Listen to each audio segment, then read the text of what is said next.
Welcome to Everyday Heroes Unmasking Triumphs and Trials, where host Ryan Chavez sits down with everyday individuals to uncover the remarkable stories behind their lives. This podcast highlights the challenges they've faced, the victories they've achieved, and the lessons they've learned. By exploring these powerful journeys, Ryan brings to light the strength and resilience found in the ordinary, reminding us all that heroism exists in the most unexpected places. Your story matters, and we're here to unmask it together.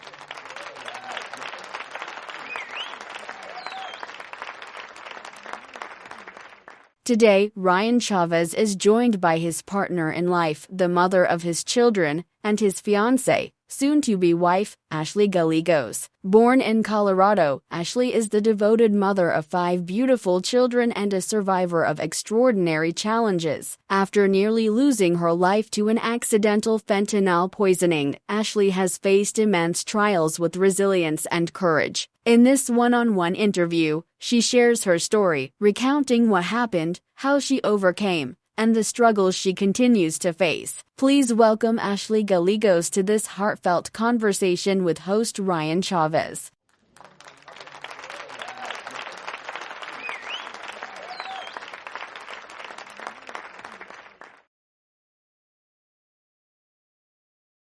So as we were talking about things being unreal and kids graduating and continuations and going to our daughter's play and our son going to one of his last field days, and I realize how busy the end of the year actually is.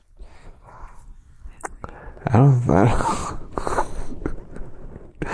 wonder how many other people actually have gone through having to be at multiple schools. I feel like they probably handle it better than we do. You think? I think we're pretty darn good. Other than them wanting us to join the parent committee thing. I don't want to. I don't feel like my voice is going to be heard. Listen, I just want to say I'm not going to agree with you. I love all my kids, but I'm probably I will never join a parent committee. I'm not a people person. I'm so sorry. But we will bring snacks to the table. If they need it, I got you. I will bring muffins to all you boys. But also to all the beautiful mothers that have taken Ivory to his games and practice. Like, they're angels. And I'm pretty sure Sam's mom is one of them. And they're like just perfect. Sam? That's where your son was over the weekend. Or over Friday. Oh, I thought it was that. I don't remember his name. Sam. Oh. Anyways, his mom is a good mama. Thanks, Sam's mom. Yeah, for sure. I feel like I'm still a teenager. I think that's the biggest problem. Is that, like, I still feel like I'm 18, 17, 14, 13, 12. I still have all my favorite people on the walls. Like, name one person who has posters on their wall. I don't know many people, so I'm not a good person to ask that. Not many people invite me over to their house and be like, "Hey, man, let's go check out this poster I got. Look at this poster over here." But our room has always been the same. I remember the good days when people got excited over buying a poster. Look at this poster. China. It's fucking 6 feet tall, 3 feet wide. Going on my wall. And my parents were just like, what am I doing? It was. I just have Emmett as Slim Shady in a trench coat with no underwear on, covered in pills.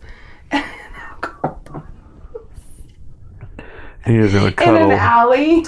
And that was my background. And I will cuddle with you every night, keep you warm, boy. Keep you warm. That must be what he means by the death of Slim Shady. Let's leave him there. You gotta go now. You gotta move on. I had a lot of posters of that motherfucker. He's gone. And then Juggalos entered the picture and they were like, "Excuse me, what the fuck are you listening to? Psst. How dare you?" We're gonna judge you now. Right. So we see that you have all the on my Juggalo chart here. Number 1, Eminem. Big no. Bye. Britney Spears. Number 2. Ricky Martin. No. He's accepted. Menudo. Fuck yeah. Down with that shit. No. Everything else got to go. Okay. Okay.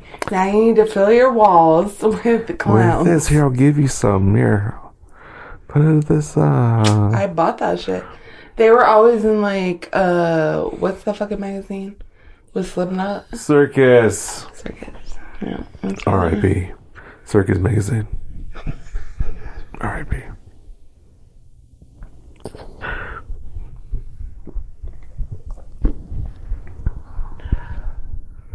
Absolutely.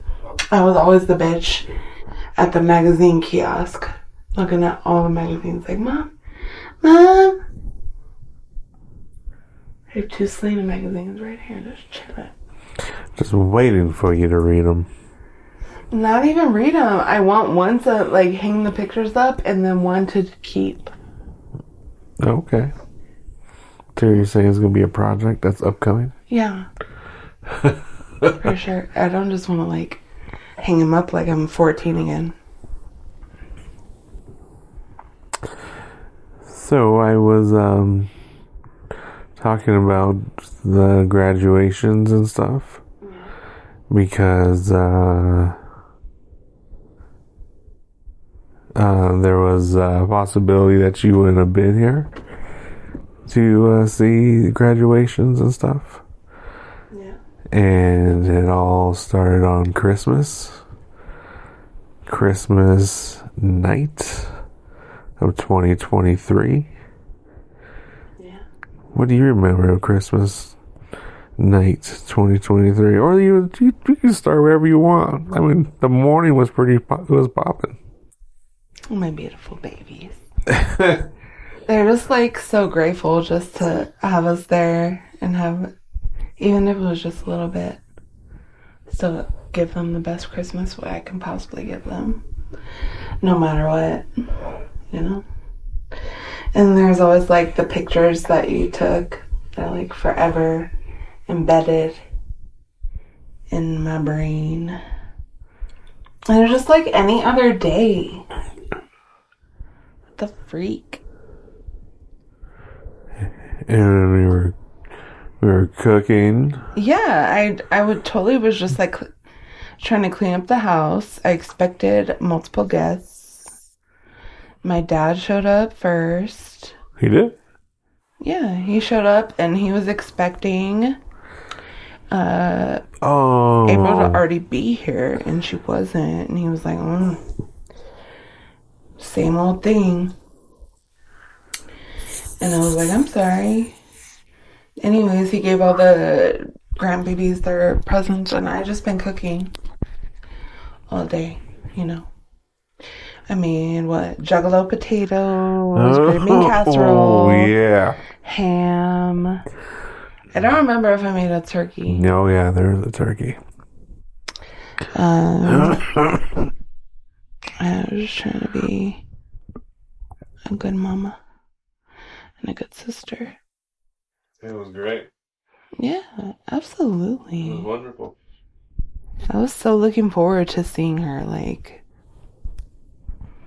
I love her. We party often.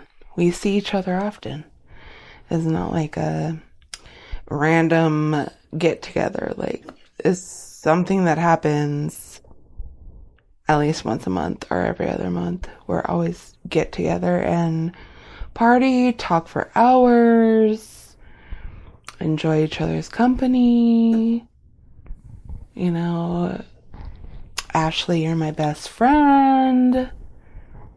You know, so it wasn't anything different than what normally happens. Like, we drink, we hang out, she vapes. When I drink, I like to smoke a cigarette. I won't lie. I like to smoke a cigarette. And I know her, the father of Armani, he loves to smoke Marlboros, Reds. So I already knew he had a cigarette. And so I was like, April, can you give me a cigarette? And I smoked one and everything was okay. And then I guess I wanted another cigarette. So we went to the car and I didn't know that he had just smoked a lot of, I don't know what he smoked, but I know he smoked fentanyl. And I got in there. I didn't know that when I got in there. But I got in there and I was like, let me get another cigarette. He said, okay. And he gave that shit to me. And my sister was like, let's sit down in the car and talk. And so we did. And he handed me the cigarette and I lit it. And then I lost consciousness completely. I don't remember anything after I lit the cigarette.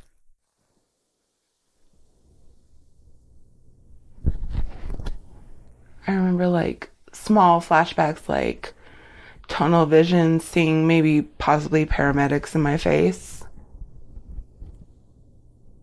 But other than that, I don't remember anything. Only stories of what they told me. What was the story?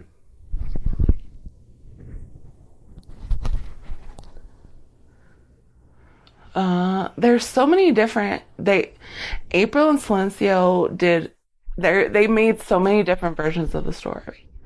One story was they knew I overdosed on fentanyl, so they speed rushed me to the hospital. Oh, the cops. And then they were in a cop chase. Right. And the cops stopped them and pulled them over. Listen, if that was the case, that cop would have immediately administered Narcan. Period. So there was... He would have? What? No, he definitely would have. And they would have been arrested. They would have been booked. They would have been charged. That's how I know that's not true. Any cops carry 3 doses of Narcan on them just because of fentanyl. Because, one's not going to work. Mostly 2 might work, but 3 is going to hopefully work. If anyone had any brains that night, they should have given me Narcan. But they didn't, because they're fentanyl addicts. So I don't care. So they drove me what do we determine it was? Like 15 minutes? Yeah. About 15, 20 minutes. 15 minutes. To get to St. Joe's. From my household to St. Joe's was like 15 minutes. So as soon as they noticed that I was unconscious, they speed rushed to the hospital, which I'm grateful for. Thank you. Thank you for taking me to the emergency room. Thank you for not letting me die in your back seat. But I feel like they didn't do it for me. They did it for them. So, from what I know, they rushed me to the emergency room. My sister carried my lifeless body to the emergency room exit or entrance. My sister carried my lifeless body to the entrance of the emergency room. They took over after that. I was forever known as the pink-haired girl in emergency room and ICU. I had cardiac arrest. My heart stopped. They didn't know if I was going to make it. No one called my family. My sister was there. She didn't call my kids. She didn't tell my mom. She waited 17 hours. Do you know?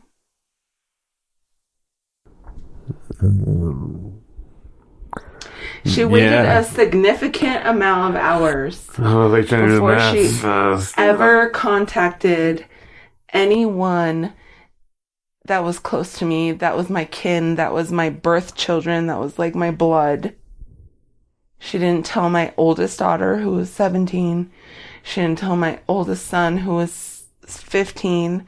She told nobody that I was dying in the hospital, overdosed, because I asked her boyfriend for a cigarette and trusted him and lit it and smoked it and inhaled fentanyl. So basically I was poisoned.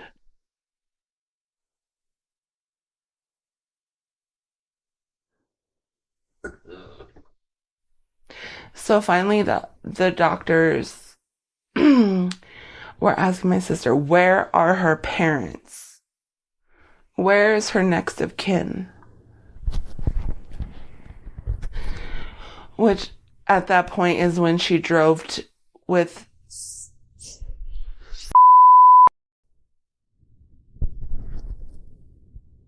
to my mother. Or at some point they picked up Armani, right? Someone picked up Armani. Yeah. And that was before anyone ever knew anything was wrong with me. Right. This is when she came to the house and said, I just need Armani. I need to get Armani. And you still didn't know where I was. And that's when she was like, she's on a hotel room. She's okay. She's at a hotel with. But like, what? Really? I was in the ICU suite.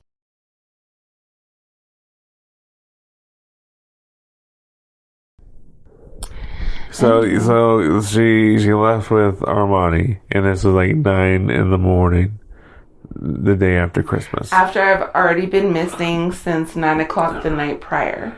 So that's 12 hours. Yeah, there you go. And you were like, I found out around 6 or 7 p.m. Because that night. I finally woke up and I told my mom, where is Ryan? I finally at some point woke up.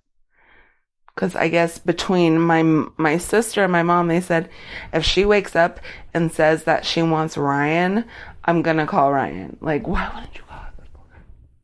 Why wouldn't you tell my son? Even if you don't like my husband, tell my son. I have 3 of them. And 2 daughters. Go tell them. Their mama needs you. What is wrong with you people? I would never do that to them. Never. I was there alone.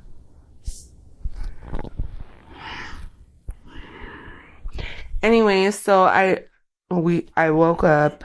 I said, where's Ryan? And then I guess that's when you were notified. That's when I was notified, yeah. And she said that you had a heart attack. Yeah. And to come to the hospital. And I was sick at the time. I know. So I was laying in the bed all mad all day. I know. I remember. But then I got up and I left the kids. The older kids watched the little kids. And I didn't say anything because I didn't really know. They said I had a heart attack. I didn't really know what was It's happening. hypoxia. My heart stopped because the drugs they gave me, or that I was poisoned. I didn't have a heart attack. My heart is really strong. They fucking stopped my heart with their shitty drugs. And I'm so sorry. I love you so much. I'm so sorry. They had to find out the way that you did.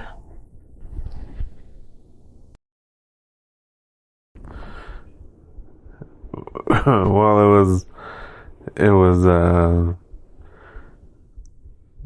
everything was off. Like, what the freak? Why wouldn't you call me way earlier?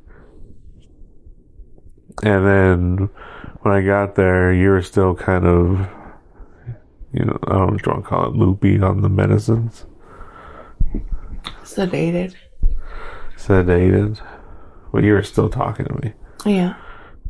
But when I got there, your mom said, why did you guys call me earlier? She said, we and you gotta talk, and we'll talk later. Like, what? So that was on that thing that was like, New York. She's talking about New York.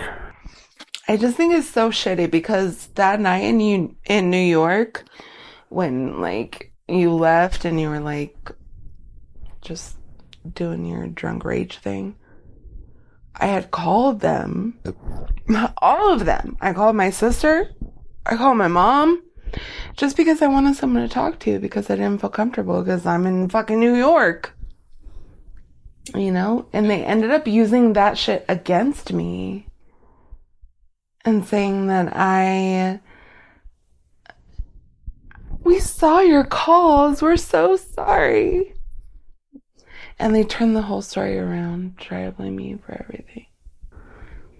But I was in a drunken rage. I know. And I really have no explanation of how I got to a drunken rage. Other than just whiskey. No, I know, baby. We went through that airport together, hella faded and fucked up. Literally having to sleep on the floor in the airport. We were so fucked up just trying to survive. So I was there with you.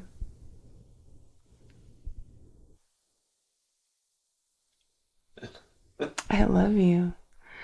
I don't understand why they went about things, but from what I gather, they were just trying to cover their own asses. So, do we want to talk about that? Are we going to expose that? Are we exposing names? Because I have a whole story. I mean, it's your story. And it's a deep story. It's your story.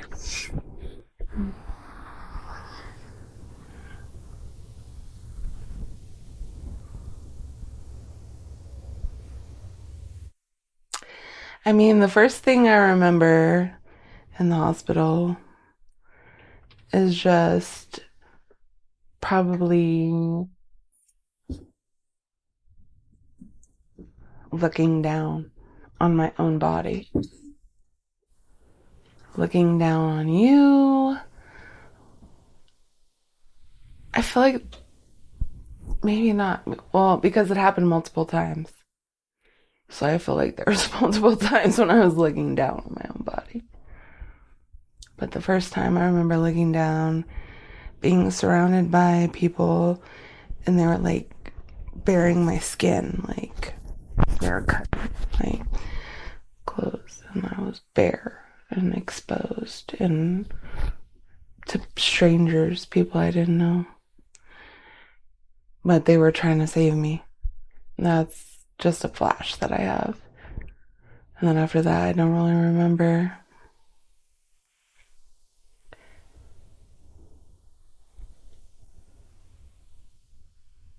And then I woke up. I remember asking for you.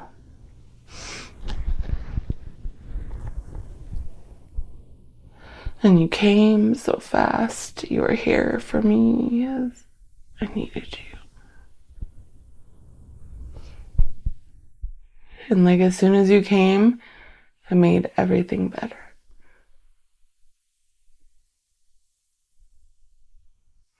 Instantly, I knew I was okay. I try to make every day better. My sister was there and I felt my soul wasn't comfortable. My mom was there. I felt a little bit more comfortable to be like, where is Ryan? Just barely realizing what's happening. Like, I'm just so glad that my brain came back, you know? Yeah. Like, I can remember things. I can remember deep memories. I can remember, like, phone numbers. I can remember, like, I remember things, you know? Yeah. So I knew if I didn't remember those things, I knew something was wrong. Thank goodness for the little Chinese man who was like, can you do this? Can you do this? Okay, you're good. We still monitor brain, just to make sure. And I just remember the beautiful, wonderful nurse who braided my hair after it was dyed all pink and shit. And I remember them celebrating the fact that I love Selena, and they were just trying to encourage me to be positive. But it's just that it's such an overcast because I know there was that next time that I stopped breathing. And I know there was that next time when I almost stopped breathing. And that's how I ended up with a tube in my throat. So I'm like, how many... I know I didn't die the third time. I died twice. The third time they stopped it, right? Twice. Third time stopped. Before my heart stopped. Yeah. They caught me. Because the nurse was sitting right there and she was trying to get me to swallow food, basically. And I was having issues. Right. But I also had tubes ripped in and out of my fucking chest twice already.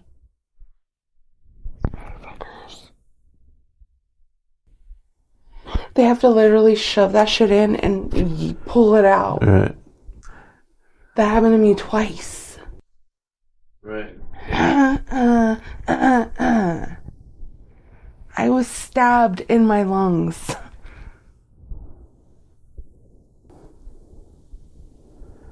And they're like, we can't keep doing this. Absolutely not. Like, we keep doing this. There's no guarantee I can't do this again. I'm just gonna die. Our lungs have stopped working. They don't work the greatest now as it is, but What was it? tracheostomy. No, your vocal cords? Dysfunction. Vocal cords dysfunction. Because your vocal cords are right by your esophagus. So when they were ripping that tube in and out, it was causing stress to my vocal cords. And then I guess it stopped me from breathing. I don't remember. I remember blacking out, but I don't remember if it was because I just couldn't calm down or if I couldn't swallow. I don't remember. I just remember that I was eating and then I was like to the nurse and then I blacked out. And the nurse was just trying to comfort me like, it's okay, it's okay. But I don't remember anything after that. Alright, so I get there, you're in ICU, and then your mom leaves, and we're there for the day, and then towards the evening, we move out of ICU. You're right, I did get moved out of ICU. And then when we got moved out, what was the second level? Where it's not ICU? I forget what it's called. But that's where we went, and then we were in there for like an hour or two. I remember. Well, because when we were in ICU, she brushed my hair and braided it. And we're like, that was the second time, yeah. No, that was the first time. So the first. The second time is when I had things on my brain. You had. They put it back on. Oh my god. So when I first found you, you had the things on. Yeah. And then they took them off. Yeah. So this was. So then when we got moved, your father came. Yeah. And asked me to leave the room to talk to you. And I ended up falling asleep down the hallway. And it was like literally 3 or 4 hours. So I was conscious when he was in there? Yeah. You were talking. You were still loopy.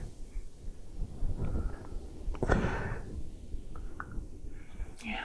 I remember little bits of everything. But anyway, I fell asleep down the hall and let y'all talk.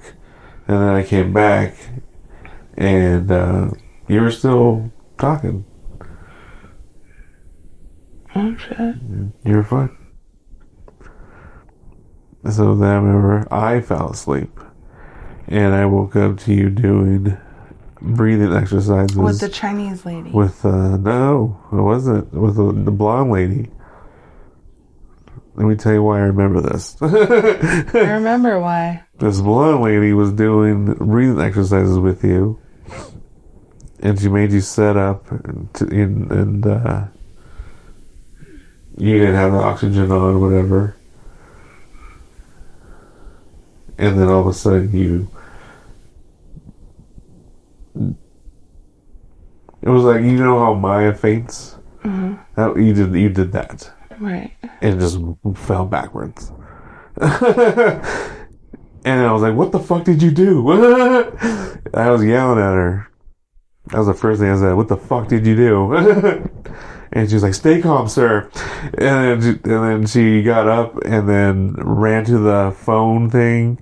Code blue, baby.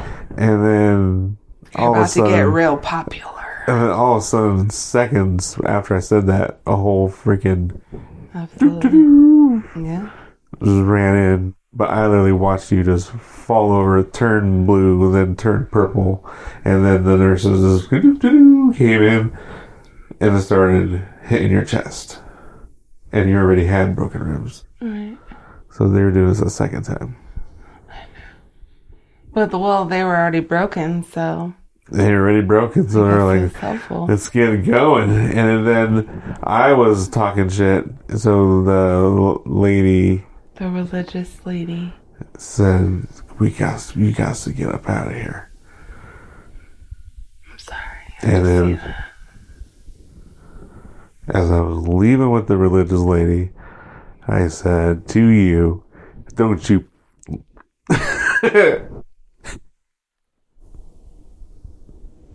Don't you fucking leave me.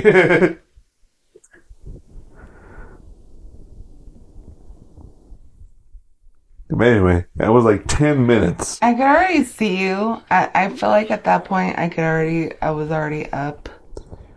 And I could just see things that were going on around me. I could see you.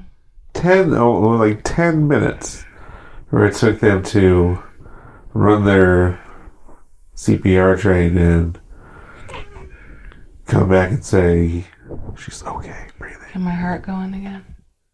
Yeah. I assume it's because I'm old. Is that when my heart stopped so many times? No, it's because you weren't breathing. So you're saying... So that was the first time you passed out, and they didn't know it was your... Oh. They didn't know that yet. You just did it, because everything was fine. But she took you off the oxygen. And that's why I said, what the fuck did you do? Right. And they should have already known that one of the biggest symptoms of taking a tube out of someone's esophagus is that it causes vocal cord dysfunction. So they should have already known. And then we went back to ICU. Right. After you were resuscitated again. Because then it happened again. Then we started over. Then you were knocked out by the time I got back to you. And the tube back down your throat. So I never saw them put it in your throat. Because they were holding me back in the room with the religious lady. And then I woke up. And then my sister was in front of me, even though I was double sedated. She's trying to gather evidence for herself. And that's when I have to agree that I want a tracheotomy.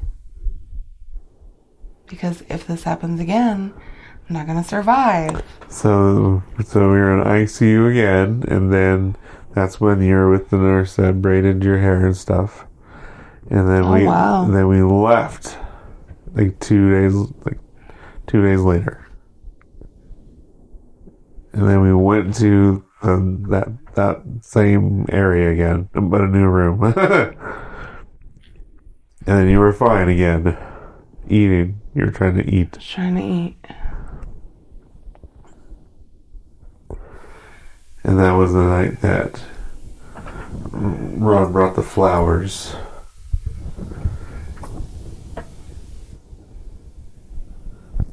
Wow. And so anyway, that night he brought the flowers when we first moved there. And he had words with me outside the room. And I was like, whatever, fuck you, guy. Just go see your daughter. Leave me alone.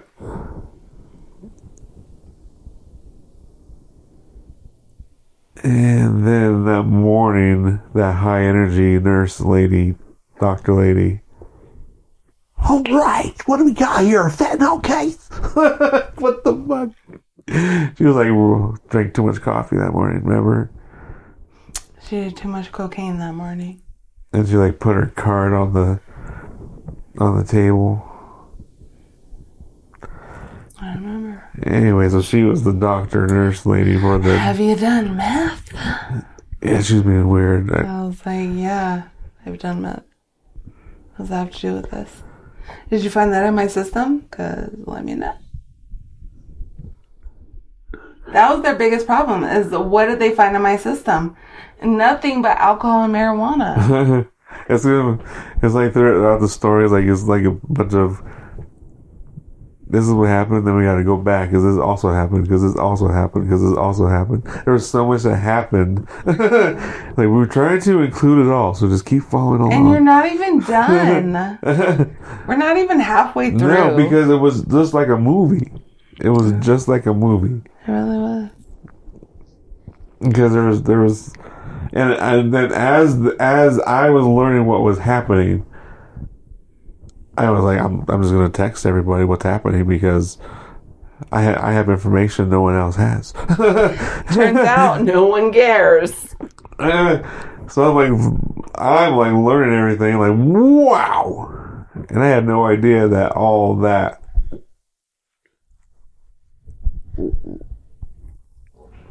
I don't know what was happening there, but I'm just saying, I was like messaging everyone saying what's happening. What, fentanyl? You know what I'm saying? Like, what the fuck? Y'all gave her fentanyl?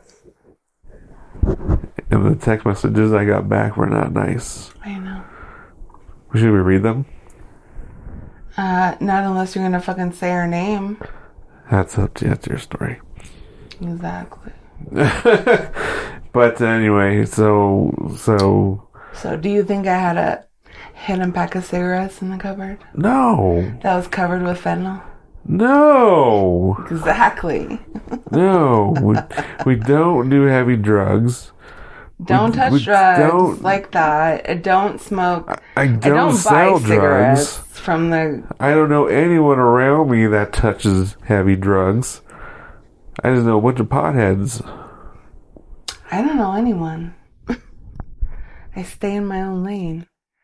And the one day that I let my sister come over on Christmas, of all days, she plays me like a motherfucking fool. That's like the real issue here. Like, yeah, I was in the hospital for 30 days. I had to do some physical rehabilitation. Like, I still am not normal. But the real problem here is he's still out there. He still is selling fentanyl. He's still killing other people. What is it that I have to do to get people to recognize that this person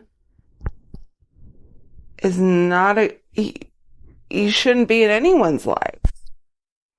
Like, my own nephew right now is like, speaking of nephew, that's his son. They smoke fentanyl in front of their son.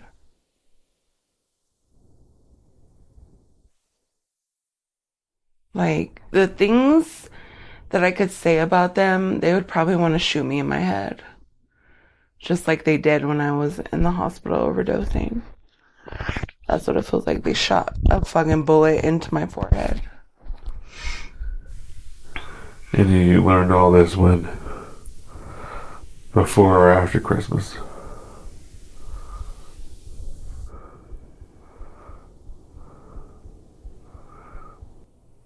It made me incriminate myself. Why? Because I've known that they've done heroin. I knew that he was a heroin addict. I knew that he sells heroin. I didn't really learn about fentanyl until recently. But I've always known that a heroin addict. And him and my sister have been together for 10 years, 15 years. I don't even know anymore. So I guess I always knew, but I didn't know how incredibly lethal fentanyl is. And how it can impact not only yourself, but those around you. Those that you don't even really associate with, but you're around them for a small amount of time. Who knew that just asking someone for a cigarette could end up in a double death penalty? Like, what the fuck? So that's when it got weird, because that's when we started learning about you wanted to take cocaine, and they gave you a line of cocaine that they tested that doesn't have fentanyl in it. Well, see, okay, so that night, my never comes in the house. He doesn't ever acknowledge our existence. He's always in his car because that's a safe space. My sister comes in on Christmas night because I'm her bestie, as she claims. And so she comes in to talk to me, and I'm just super excited to see her. I've been cooking all day. I made like ham, turkey, like green bean casserole. Like, I'm ready to feed everybody. And then she walks in my house, and like, I'm just excited to just like speak, build a rapport with her. And of course, I drink, but she's already high on fentanyl. I didn't even know. I keep touching my microphone. I'm gonna fuck it. That they had fentanyl on them and being careless with it. So I bring that up because they did a drug test and there was no cocaine in your system. All right, that's what we were speaking about. And I was like, why did they even talk about cocaine then? Mm. And act like they're giving her a bump. And that you tested it doesn't have fentanyl in it, but now there's a fentanyl case here. And then okay, so I'll just say from what I remember, I smoked one cigarette, which is fucking weird. It's so weird because I had smoked one cigarette with my sister, and we were talking, and we were super talking. We were talking about everything. And then I'm like, I want another cigarette. So we go to the car, and I'm like, give me another cigarette, because who the fuck are you? Like, literally, when I think of Silencio, I'm just like, you're a piece of shit. I don't like you. But he always has a box of fucking Marlboro Reds in the middle of the fucking car. Always? Yes. For at least the last 9 months, 10 months, 12 months, I don't even know. Every time, they come over constantly for every holiday. It doesn't, a birthday, a fucking graduation, they used to come over. All the time? And I would smoke with my sister all the time and hang out with my sister. Unfortunately, I hate those damn cigarettes. I know you do. So, I don't know, but the last time you went to smoke a cigarette, you came into the room and said, I'm going to go smoke a cigarette. And I said, don't go smoke a cigarette. And you said, don't judge me. Those were your last words before you went missing. And I was sick that night, and I was like, whatever. Go smoke a cigarette.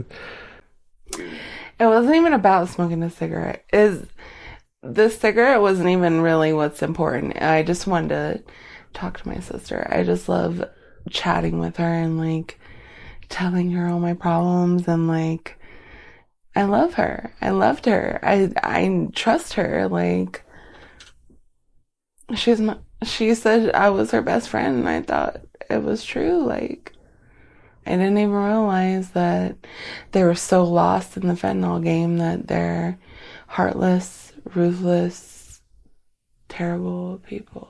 And I'm just lucky that they drove me in 15 minutes to the emergency room. Because if they didn't, I would be dead. I wouldn't be here anymore. So I guess I could be grateful for that. I could be dumb enough to... So then were they chased by a police while they took you? I don't fucking know. Because, I mean... I wasn't conscious. I have no idea. The last thing I remember is asking him for a cigarette, getting in the back seat, ready to, like, smoke some weed, like, smoke a cigarette, like, we were ready to talk, be cool. And then before I could even do that, I lit a cigarette and I was slumped over in their back seat from what I know. Well, I don't believe that there was any police that pulled them over. No, there wasn't. Or high-speed chase. No, there wasn't. Because then they wouldn't have to carry your lifeless body, as they said. All right. Like, the freaking police would be already calling people. Yeah, well, and if also... if they were escorting you, I mean, they were already calling, like, yo. Police carry 3 doses of Narcan on their bodies at all times. So, if they would have just had... This is how you know how high they were. If they weren't, they would have known to give me Narcan, first of all. They probably didn't have any. But by the time you got to the hospital, supposedly the hospital gave you some and it didn't work. No. And that's when it started. Vision. And then your heart stopped. And then from what a picture, I can't confirm, but it sounds like they gave you CPR on the floor. They did. I don't even know if you were inside the hospital yet. I wasn't. I was on the cement. And the only reason I remember that is because I went to tunnel vision at that point. And they cut your clothes off. Yeah. Yeah, I feel like probably gave me Narcan on the ground outside. And then they fucking obviously put me on like a gurney. And they just started chopping my clothes off and fucking giving me CPR. And that's when I died. Because that's what I remember. I remember looking up and seeing down and seeing my bare everything exposed and multiple people around my body. I don't remember the specifics, but that's what I saw from way up in the ceiling above. And so I think I was already like, my soul's already kind of leaving, but it wasn't gone completely. Like, it was just lingering and like, oh, are we doing this? Are we not doing this? That's crazy. So you remember, you could see, you're saying you could see yourself? Yeah. I was like in the corner up in the ceiling, like in the corner or in the ceiling, whatever. And I could see down at my own body.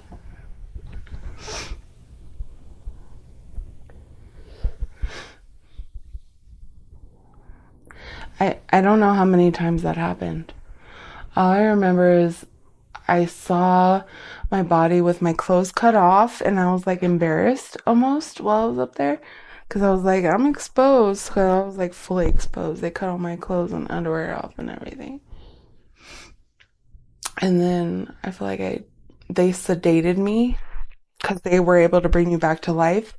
So they sedated me with the fentanyl, and that's why everyone's like, but they gave her fentanyl. What do you mean? Like, it's medical fentanyl, you fucking idiots.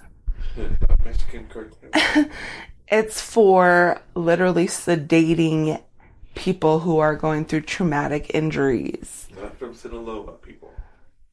That, even to this day, my mom brings it up. I'm like, Mom, how many times do you want me to tell you? What'd she bring up? Fentanyl. Still, nobody understands why they gave you fentanyl. What? Yes. I am tortured. I am tortured. Do we need to give her the fucking paperwork? No. Here, just so I you just could told her remember. again the other day. I was like, there's a difference between medical fentanyl and street fentanyl. I was given medical fentanyl to be sedated because I was on life support. My body was traumatized. That is not the same as some hoe who fucking takes Chinese fentanyl. Everyone's selling fentanyl, kid. Well, it's different from the FDA fucking approved fentanyl. Anyways, that's not even a fucking argument for me. I don't really give a fuck. Like, these hoes don't even know what I've been through. Like, I had to learn to walk again, breathe again, move again, wash myself again, Oh, eat in again, 30 days. drink again, eat again. Yeah, you starved for a long time. I know. Eating through the tube. And I refused it most of the time because it gave me heartburn. So most days I wasn't even getting fucking food through my tube. I was like, don't give me that shit. Give me something to help my fucking acid. You fucks. So yeah, I didn't eat for a while. I remember dreaming about having the hospital ice chunks with the Gatorade my mom brought. And I just remember just envisioning it in my head. Like, I just want that cold ice and that Gatorade. Please. That's all I wanted. Where was my sister for that? No. Nowhere. I don't know. I'm really confused. She wasn't there for any day ever except for when it happened. That's not true. She came to the hospital. I know she did when I was because you asked for her. And I was intubated. And you told me not to let her come to the hospital. And then I left and you told your mom to bring her to the hospital. And I was like, I should not interfere with this, right? And you're like, no, let her come in. And I'm like, okay. You shouldn't listen to me. So that was when my arms were handcuffed to the bed. Yeah. Yeah, you shouldn't listen to me at that point. And, if you see my hands cuffed to the bed and I literally can't move, You should probably tell that hoe to go eat a fat dick.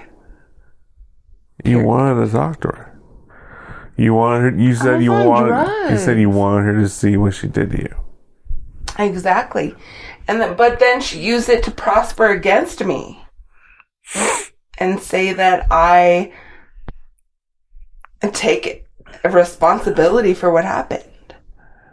I don't take responsibility for what happened. How did that happen? I take responsibility for trusting her bitch ass baby daddy to give me a cigarette. That was it. So when the doctor said in my face, she consumed fentanyl, I was like, y'all gave her fentanyl. And I was like, this is secondhand smoke consumed, possibly, or actually ingest, or, whatever. Ingested. And she was like, nah, she straight took it. And all I can think of is this cigarette, because that's all everyone you keep talking about is the cigarette. Like, she fucking left the house to smoke a cigarette, because you walked out of the room, and I told you not to. Mm. And she went to go smoke a cigarette, and you never came back. So fucker was just being careless with his fucking drugs. Got shit on this fucking because the cigarette. The first cigarette passed I smoked, it to you. And it could have been one of his that he was going to fucking smoke for all we fucking know, right? Like he could lease his own shit. She gave me one cigarette and I smoked it and I was fine. And then I went in for a second one and that's... And I texted him and I was like, realize that y'all gave her a laced cigarette? That's when I didn't realize that he just smoked. I didn't realize that he was just handling fentanyl. I didn't know. And I didn't know either. She could have told me and been like, he's smoking, you shouldn't. You're good. Go smoke some weed. Not even that common sense. So that's why I was like, I take responsibility for trusting the motherfucker because I thought I was okay. I thought I was just getting in the car so we could all conversate. You're saying she made you write this down? Isn't that what you said? I didn't say that. Because I couldn't talk. So I didn't talk. I wrote it. And when I wrote it, that's why you take responsibility for what happened? No. What the fuck? We had the book somewhere. I do. I didn't throw it away. It's out there. You're saying that she made you write and took that page? I highly doubt it. Like, you think that's going to hold up in law, bitch? That's not. No.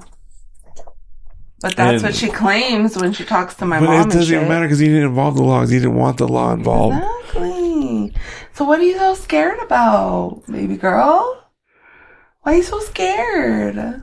You had because you're guilty? You had chances to get the law involved, and you didn't. It doesn't matter. Because you hate cops. It doesn't matter, even if I did. That's what you said. Even half dead, you're like, fuck the police. Like, well, all right. Don't bring in the DA. Do I maybe have some regrets about that? Yeah. And I thought about just fucking bringing him in anyway. You should have. But I did. I didn't know what was to come. I didn't know. Honestly, during the whole thing when I was very vulnerable and sick and like just trying to heal myself, I honestly was vulnerable and I just didn't know. Did I do something wrong? Did they do something wrong? Like, do I deserve this? That's why I said it's like a movie. It just kept unfolding. And it still keeps unfolding. It's still getting unfolding. Because it keeps going. Because because they won't face me and look me in my eyes?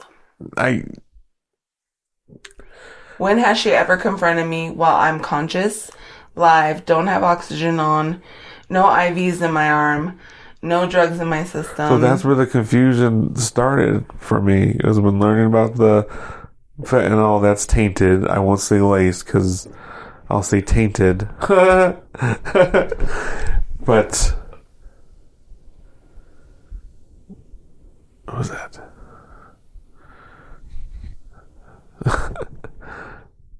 No, man, that threw me off. What was I going to say? Oh, okay, so So when she came to the hospital, that was the same night that your mom went to go watch the kids. And I was going to stay with you. And anyway, she left. But she left and didn't say goodbye. She just disappeared. Which I thought was weird. Talking about April? Yeah. I don't remember any of this. So when she was there, anyway, she didn't want to be there. She wanted to leave. Say goodbye. She just. She didn't want to be there, Ryan. She doesn't care about me, Ryan.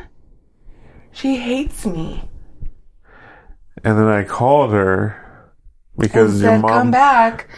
Because your mom couldn't handle the kids, right? Or whatever was happening, right?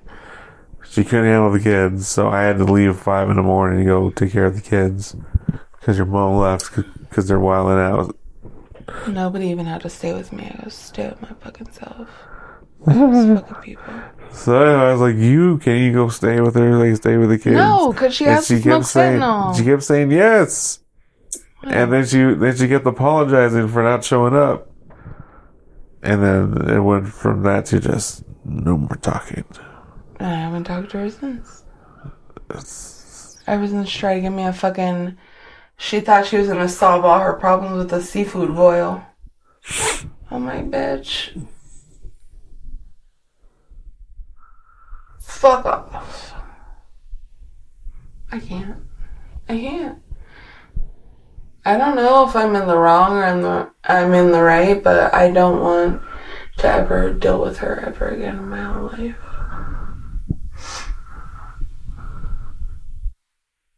How do you get over that? How do you get over someone?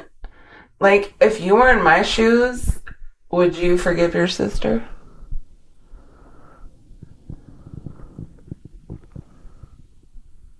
That'd be a hard one. I died 3 times, 2 times. So it's a yes or no question. No. Dead. I say no because you should have never put me in that situation. And that's the thing, is like, I trusted her. You put me there. I trusted her so much. Even if it wasn't on purpose, but with carelessness. Well, and she left me vulnerable. Like, I wasn't even wearing tennis shoes or socks. I was just wearing flip-flops. I was wearing, like, my house, what I wear in the house. I've been working all day on dinner. Like, and then I get in your car and then I die. How is that fair? That you don't take any responsibility for that. So she's still driving around in the same car that I died in the back of it. So she's just driving around with her karma and guilt all over her, drenched in it. That's so weird. Not even just from me. You sat in the same back seat a little 5-6-year-old boy was in. Sits every day. Literally 10, 15, 20 minutes before you sat in it. Right. What? His tolerance is a little bigger than mine is, I guess. Just the fact that they arrested a 60-year-old, almost 60-year-old woman over 2 fentanyl addicts smoking in front of their son is just mind-blowing to me.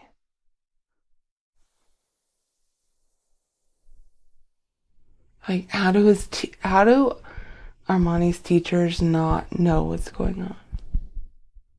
Because I've been outed for things that I didn't even do. And I had the social services at my house. How do they not have social services? Not even once. And they poison him. And they don't watch him. I don't get it. Why are they so protected? Do they have demons? What is it?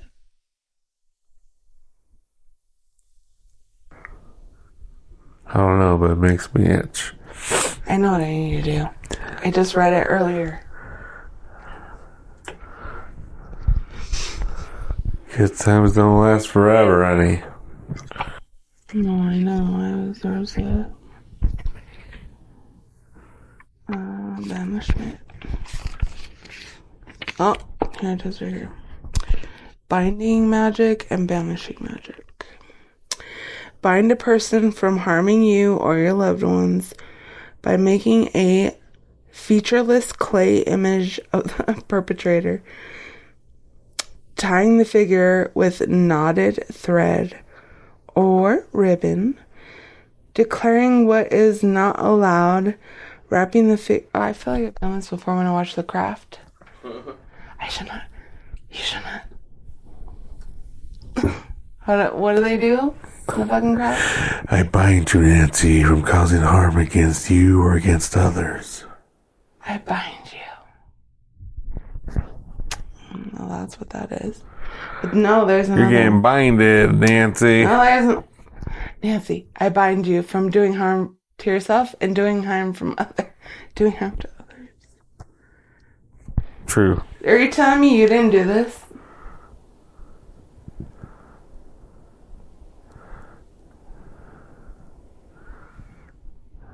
I don't think so. I don't remember doing this.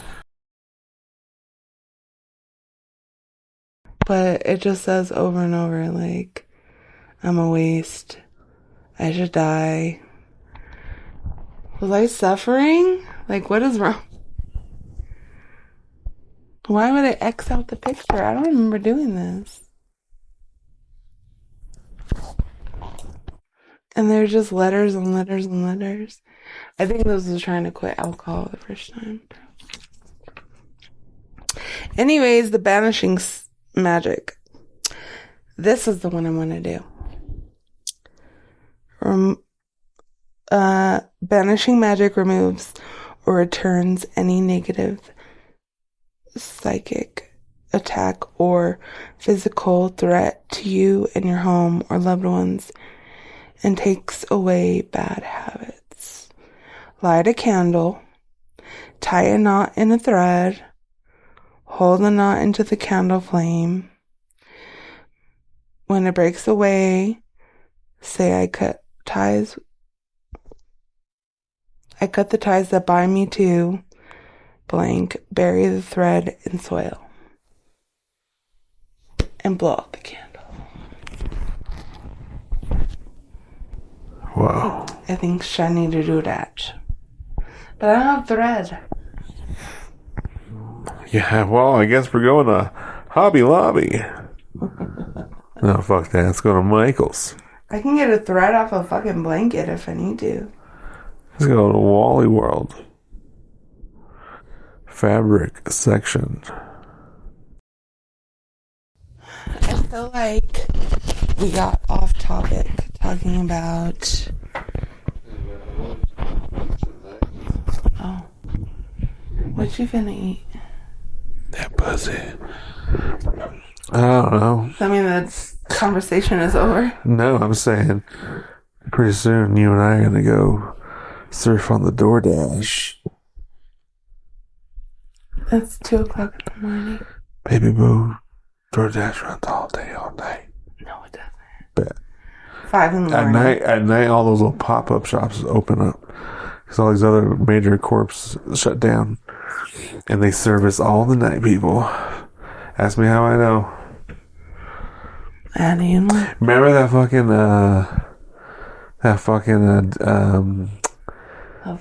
what'd you call it?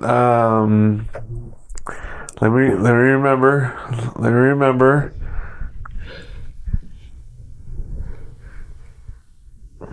What do you call that restaurant that we used to go to for breakfast? They have the pies and shit. Village Inn. Yeah. Remember the old Village Inn? Yeah, of course. I used to go with my grandma to all the time. I love Village Inn. Village Inn shut the fuck down, and they're trapping out of that kitchen, hamburgers and pies. I bet they're so much better too. and it's like one dude and his little crew, whatever, making different shit. They have different stores for different shit. They were baking shit and making cheeseburgers and pizzas. And it was 2 different restaurants. And it wasn't even a restaurant. It was just a pop-up. That's only exclusive on DoorDash. Is this Denver lore? Is it? Yes. Am I talking about shit that people don't know about? Yes. Is it DoorDash secrets? Yeah. I'm a DoorDashian. You really are. Congrats. Alright, so we got off topic. And he wanted to get back on topic of... More or less, I just want to talk about my recovery. And what a long, tedious process it was. From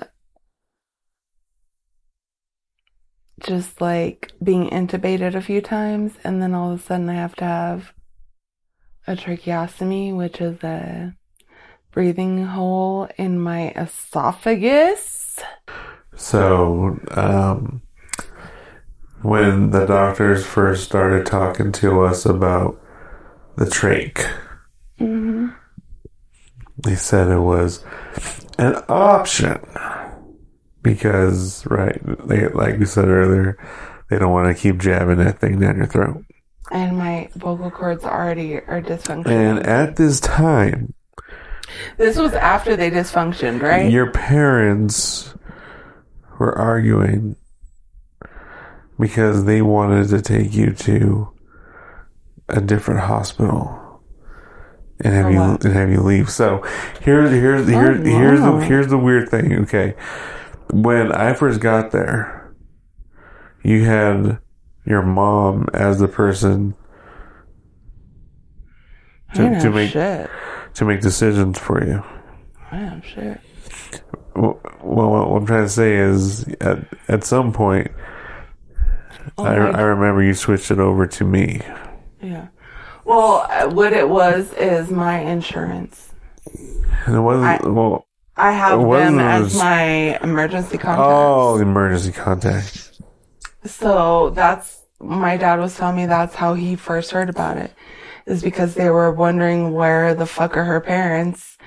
And so they went to my emergency contacts of my Medicaid. Because she wanted to tell them where her parents are. And so my dad said, I got a call from the hospital that said you were there. And that's where he said he heard it from him. So, yeah, I have them as my emergency contacts. Because who else are you supposed to put as your emergency contacts? See, and they didn't tell him for hours way after I found out. Yeah. They didn't even tell him. He found out because of emergency contact. Yeah. So they wouldn't even told him. Well, and you said I was there for like so many hours without anyone. Except for that hoe. Yeah. Well, from the time you got there till when your mom got there, supposedly. Which was at least 12, 13 hours. Well, supposedly your mom got there to you at 9, 10, 11 o'clock. She left here at 9, went back to AC to take Armani. This is supposedly when she told her about where you are and what happened. Right. And it's where all the weird stories started happening. All right. Then she went to the hospital and found you. And she stayed with you. Yeah. All day. Until you woke up and said, go get Ryan. What in the Where's Ryan? Fuck? And then I said earlier when I got there, she said that she has to talk to me, and what she had to talk to me about was if I was supposedly meeting you in New York, and you were crying to your sister about me beating you, and you were scared, when in reality we had arguments in New York that we way on alcohol. But I did not put my hands on you. No, I never said that you did. But they said I did. And that was the reason why they said that they didn't want to tell me. Because they didn't want me to come to the hospital and cause any more harm to you. They didn't want you you to go to the hospital and beat her, fool? They don't want you to go to the hospital and beat his face into his booty hole. That's what he didn't want. I definitely want that to happen. I pray that the opportunity comes. The only reason why any of that happened is because they were protecting their own assholes. And they're still doing it now. From what I hear, fentanyl is like, we saw it in the documentary. I fucked over my mom, my dad, my whole family. I don't care. It was totally worth it. It feels great. I love it. I can do fentanyl and I forget about everything. Perfect. Until you die. Until you don't.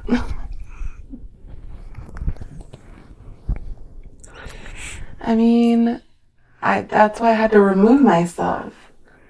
You know, coming from the point of view of, I didn't even go to my own grandmother's funeral because my sister's negative presence was there, and I don't feel like I should have to be subjected to that. And like looking back at it, I'm like, should have worn a shirt that said fentanyl poisoning survivor on it and did a whole speech, to be honest. Like, probably a wasted opportunity.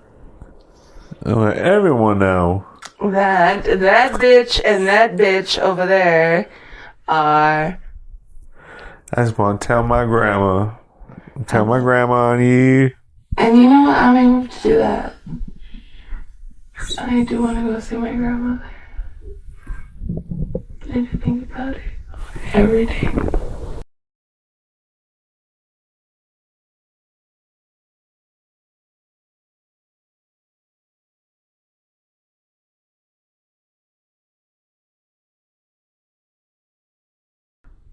So what do we do? Need to start our own kill your fentanyl dealer campaign? How do we do that? There's a whole... Is there already a thing? I mean... Start our own thing. I don't know what it's called. We go around beating up fentanyl dealers. Right. You can sell literally anything in the world and you choose fentanyl. Well, that's the thing is you could choose weed and there's still fentanyl in it. Fentanyl. You could sell cocaine and there's still fentanyl in it. Fentanyl. You could sell Xanax. How about we stop selling drugs? And there's fentanyl in it. You could sell oxycodones and there's fentanyl in it. So basically, no drug you buy off the street is reliable. So you should probably stop. So you should probably not do that. Can you imagine? Fucking around and finding out? I can't. I did. I love you. I love you.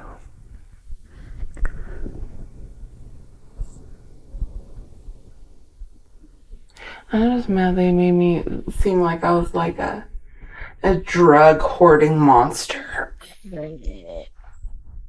That's why she's dead in the hospital, because she was a monster. It's like I was literally an angel. I had no idea. I was literally just preparing for Nicki Minaj. Just happened a couple days prior. Going to see Nikki, and then that night on Christmas I said, "Please," and then I died. And you died. Or not. Or am, bitch. Can't stop me. That's right. Those juggalos can't die. That's what I'm telling you. work my ass off in the hospital. Motherfuckers. Like, bitch, you fucking sit there and you do fentanyl every single day and you just complain. Try to get off fentanyl for a week and see how hard it is to live your life, bitch. When all your guilty fucking sins and your fucking everything comes back to you. When you're not high anymore. When you're not numb anymore. When your sins are sitting literally on your chest, on your soul.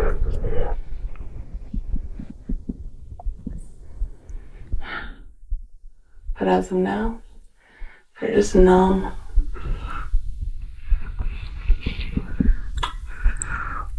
They don't even care about anyone they hurt, anyone they brought trouble to.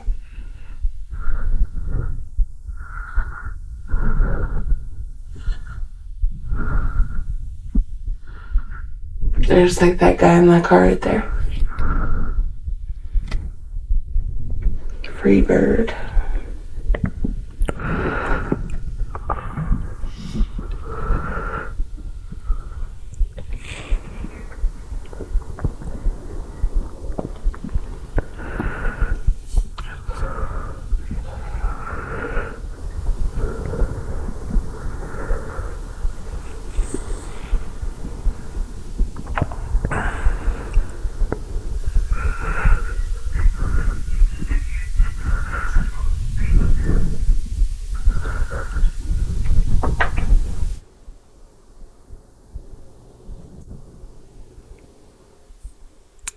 So that doctor I was telling you about when we got moved to out of the ICU the second time, Right. she was strung out on lots of coffee. I know. I remember. This was on New Year's Day, January 1st. Right. So I remember I told them I didn't want my dad there, right? You told him you didn't want any visitors because your dad came the night before drunk, I guess. Right. And pissed you off. Yes. And then I remember us celebrating the new year with the nurses and that thing and me and you. That's right.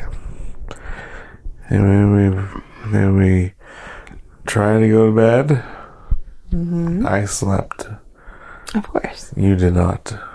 Not easy to sleep in there. And the wild coffee-driven nurse doctor came in. Right. And I just remember questioning you. That's where all the weird drug questions started happening. Right. And then and I already know that she made your anxiety go crazy because of her energy. She made my anxiety go crazy. Yeah. But when she left, you started freaking out about the kids and making sure rent was paid. And you were like, just go check the kids. Go be the rent. It'll make me feel better. Like, what? I could pay it later. And you're like, no, I need to go check the kids. I wasn't. So I went as fast as I can to go do just that. And I did just that. In the middle of that same coffee-driven nurse calls me and says, you stopped breathing again. And this was literally 15 minutes after I left you. To go do this errand. And so I finished the errand after she called me. Because she said that they put you right back on the ventilator. And you were knocked out again. For the third time? Yeah. So I was on a ventilator 3 times. Yes, and that's when they started talking about the trach. Because then that day is when they realized that your tonsils or your vocal cords are shutting. You're not realizing it and you're not breathing. And so that's when your parents were wanting to move you to another hospital, and be like it's all extra. I'm so glad that And they didn't want to do the trach. I had you there to advocate for me, and like, And I'm I glad said that we're doing the signed trach. everything to you. I was at least in right mind to give you the power. You still had to sign for it. I know I did. I remember. And you signed for it in front of April. Really? Yeah. Because she texted me and told me that they just left and you signed the paperwork. Too. Because if I was to get intubated again, I would die. That's right. And then they put too big of a trach inside of your throat. Yeah. And you were stuck with that too big of a trach for 2-3 days. A week? About a week? 4 or 5 days. Yeah. For them to realize that it was too big. And that's why you couldn't get no voice.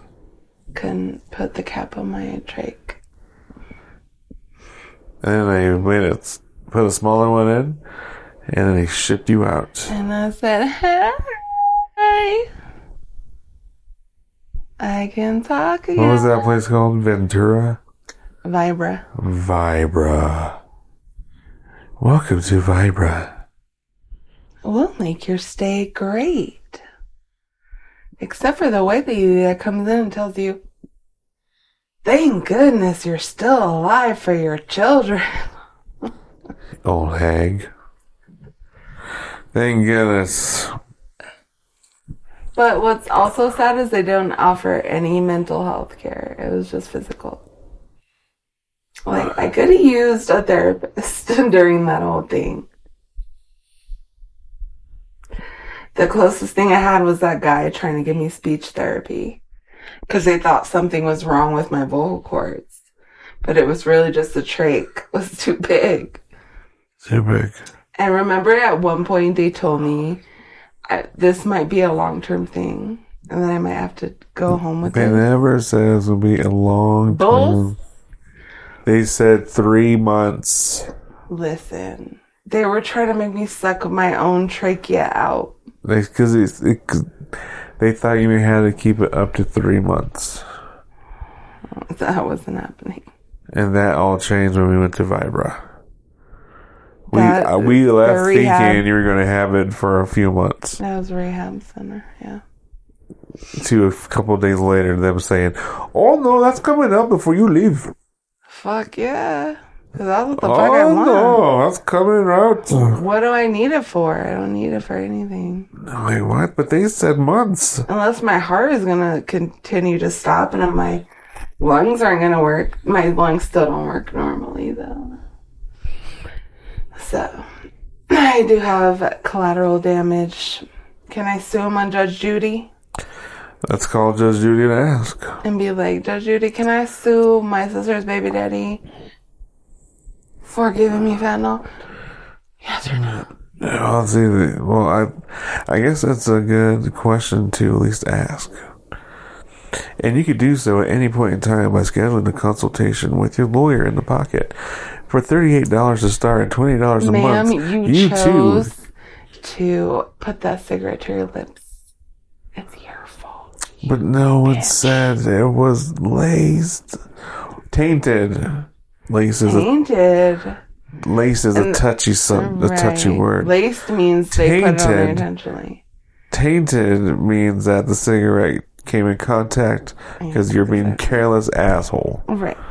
No matter how you look at it, it's a shitty situation. Absolutely. That's why I didn't even try to pursue it, because I'm like, how am I going to prove the difference between him lacing a cigarette and him mixing his cigarettes and there's fentanyl in the same area? Like, what am I going to say? There's nothing to say. I don't know, but they sure are thinking of what they're going to say. Right? And it all made no sense. And they're still thinking about what they're going to say because they're guilty. This could come back to them at any moment. 6 a.m, police at my door. And not even just me. He has more deaths on his hands than just mine. He has many. Many? Yes. He killed his mom's boyfriend. He killed their firstborn child. He's basically a demon. He's a murderer.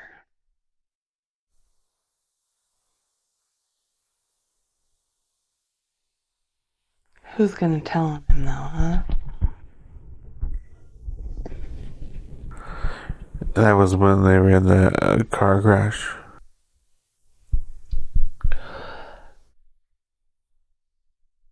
My sister was like 7-8 months pregnant.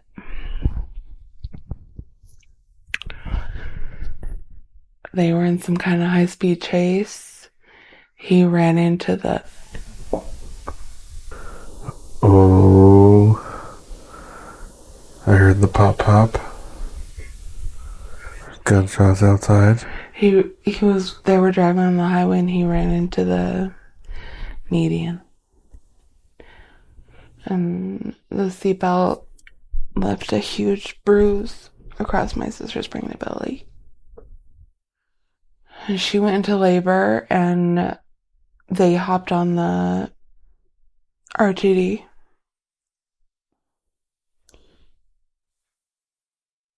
And I feel hella guilty too because I was like sick that day. And I didn't answer the phone when she called me. And then the next day I find out that she lost the baby. So I feel like there's some animosity there too.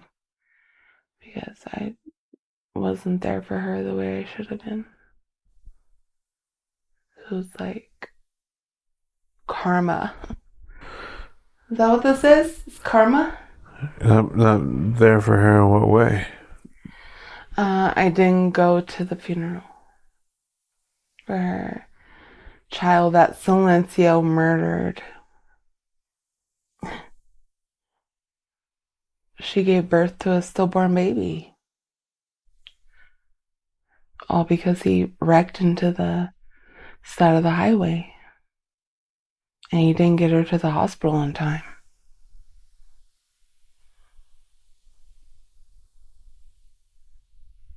So their baby was born not alive.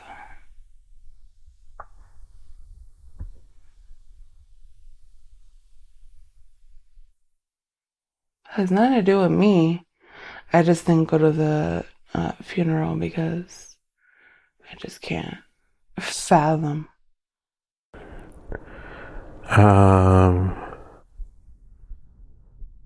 My thoughts is that I haven't seen anything this sketchy since I was in the streets myself, hanging around a bunch of tweakers. But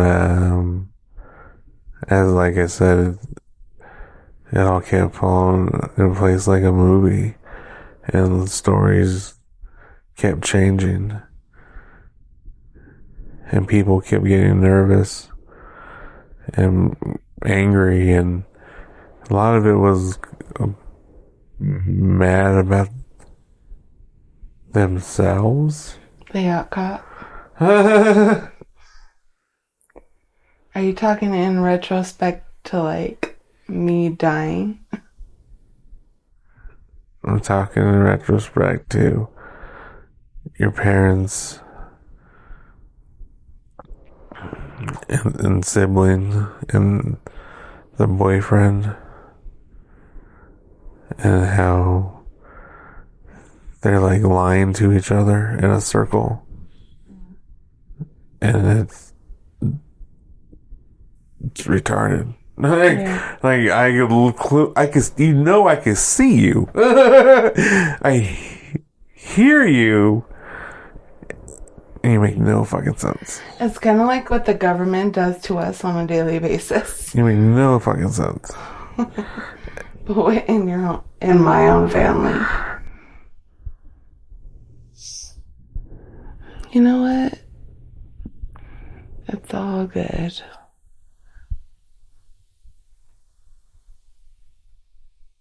Just stay away from me. That's all I want y'all to do. Stay the fuck away from me. Like, I want to fuck up each other's life. Just keep me out of it. I don't want anything to do with any of you.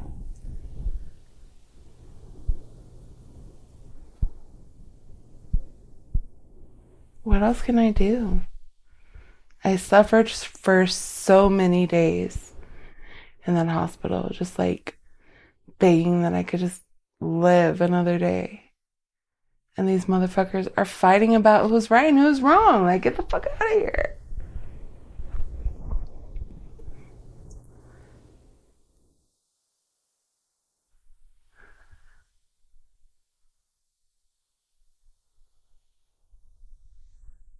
They have no idea what I went through.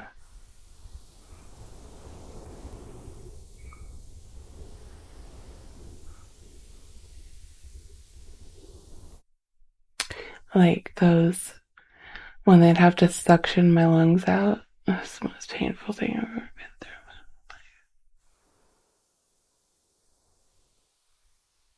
I was like up there with childbirth.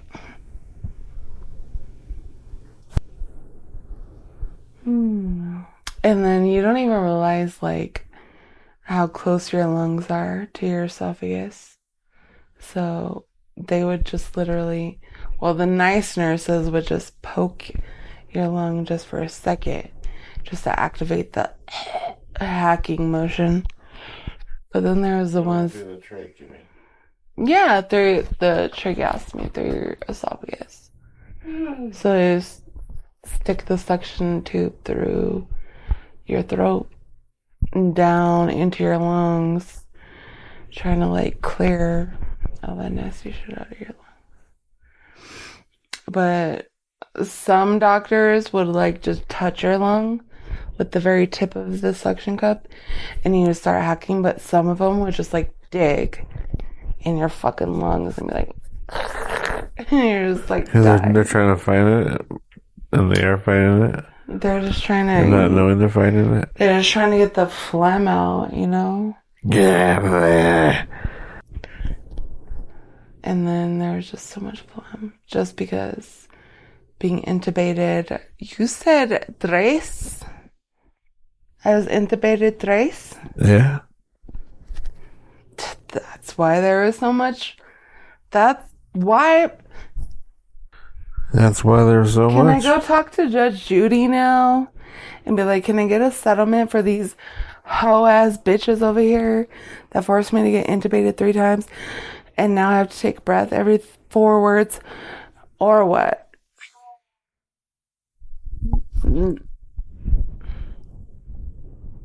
I'll never be the same.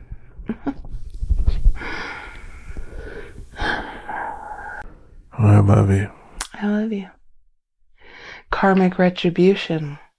It's an incredible story. Thank you.